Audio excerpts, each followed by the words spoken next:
നേടേണ്ട സൗഖ്യം. സൗഖ്യം ലഭിക്കാൻ നീ ആഗ്രഹിക്കുന്നുവോ? 38 വർഷങ്ങളായി തളർന്നു കിടന്നവനോടാണ് കർത്താവിൻ്റെ കൗതുകമുണർത്തുന്ന ഈ ചോദ്യം. മനുഷ്യ മനസ്സുകളെ വിവേചിച്ചറിയുന്നവനാണ് ഈശോ. ചില ജീവിത സാഹചര്യങ്ങൾ അവ എത്ര തന്നെ ദുരിതപൂർണമായിക്കൊള്ളട്ടെ, അവയെ വിട്ടുപേക്ഷിക്കുവാൻ മടി കാണിക്കുന്നവരുണ്ട്. നമുക്കറിയാം, ബെത്സൈദ അതിനകം തന്നെ ഒരു ടൗൺഷിപ്പായി മാറ്റപ്പെട്ടിട്ടുണ്ടാകും. രോഗികൾ, കൂട്ടിരിപ്പുകാർ, സഹായികൾ, അവർക്കെല്ലാമുള്ള സൗകര്യങ്ങൾ. അങ്ങനെ വരുമ്പോൾ അവിടം ഒരു നഗരമാകാതെ തരമില്ല. ഇപ്പോൾ അവിടെയായിരിക്കുന്നത് പോലും ഒരുതരം സൗഖ്യമാണെന്ന് കരുതുന്നവരുണ്ടാകാം. അതുകൊണ്ടാകണം ക്രിസ്തു അത്തരമൊരു മനഃശാസ്ത്രപരമായ സമീപനം അവനോട് പുലർത്തുന്നത്. 5 കൽപ്പടവുകളിലായി കാത്തിരിക്കുന്ന എത്രയോ രോഗികൾ ഉണ്ടാകാം. അവരിൽ നിന്നും ഈ ഒരുവൻ, അത് ദൈവഹിതമാണ്.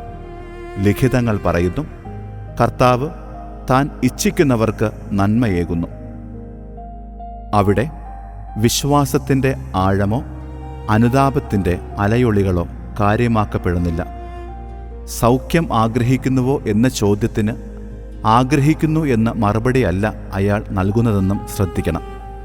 ചിലർ അങ്ങനെയാണ്. തങ്ങളുടെ പരാജയങ്ങൾക്ക് സാഹചര്യങ്ങളെ പഴിക്കുകയാണ് ഉചിതം എന്ന് കരുതുന്നവർ. കുടുംബജീവിതത്തിലെ താളപ്പിഴകൾക്ക്, തൊഴിൽ മേഖലയിലെ പ്രശ്നങ്ങൾക്ക്, പഠന വൈകല്യങ്ങൾക്ക് ഒക്കെ ഒരു കാരണം അവർ കരുതി വച്ചിട്ടുണ്ടാകും. അവന് തിരുത്താനൊന്നും ഈശോ സമയം ചെലവഴിക്കുന്നില്ല. അത്ഭുതങ്ങൾ അവന് ദൈവമഹത്വ പ്രകാശത്തിനുള്ള വേളകളാണ്. പ്രിയപ്പെട്ടവരുടെ പേര് സാധ്യമായ എല്ലാ സാഹചര്യങ്ങളിലും ഉരുവിടുന്ന നമ്മെപ്പോലെ ഈശോ സ്വർഗീയ പിതാവിൻ്റെ വേലകളെക്കുറിച്ച് പറയുവാൻ ഈ സാഹചര്യത്തെ പ്രയോജനപ്പെടുത്തുന്നു. പ്രിയമുള്ളവരെ, കൃപകളെല്ലാം അവൻ്റെ ദാനമാണ്. നോമ്പുകാലം കൃപ നിറയുവാനുള്ള കാത്തിരിപ്പിൻ്റെ കാലമാക്കാം. സമയത്തിൻ്റെ പൂർത്തിയിൽ അവൻ്റെ സ്വരം ഉണരുക തന്നെ ചെയ്യും. സൗഖ്യം നേടാൻ നീ ആശിക്കുന്നുവോ? കരുണാസാഗരമീ സവിധം കരുണാമയമീ നിമിഷം. കരുണാസാഗരമീ സവിധം കരുണാമയമീ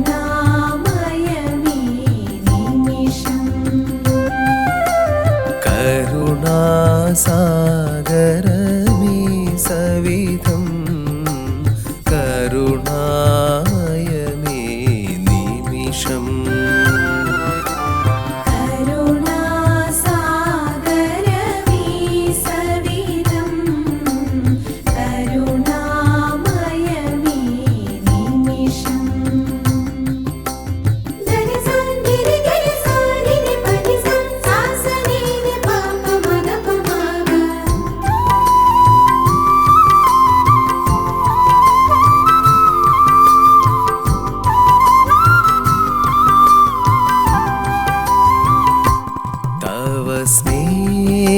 സ്നേഹദായക നിമിഷം തവ സൗഖ്യദായക നിമിഷം.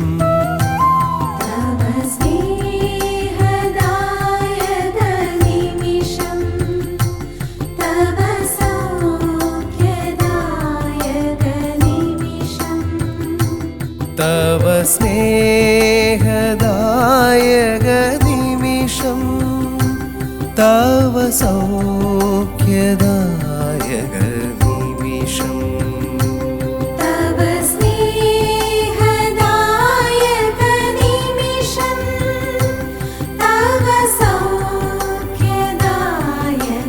നിമിഷം.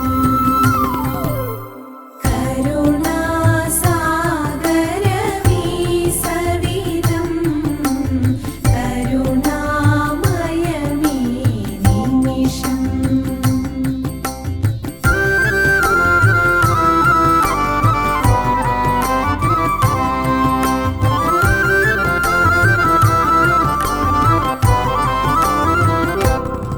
तव जीवदायकनिमिषं तव शान्तिदायकनिमिषम् तव जीवदायकनिमिषं तव शान्तिदायकनिमिषं तव जीवदायकनिमिषं तव शान्तिदायकनिमिषम्